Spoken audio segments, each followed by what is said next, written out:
क्षमा शिवा धात्री स्वाहा स्वधा नमोऽस्तुते।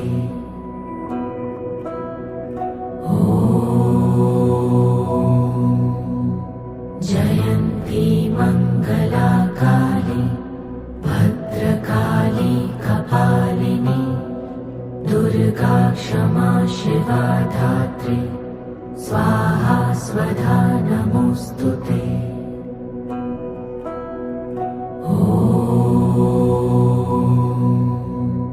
जयन्ती मंगला काली भद्रकाली कपालिनी दुर्गा क्षमा शिवा धात्री स्वाहा स्वधा नमोऽस्तुते।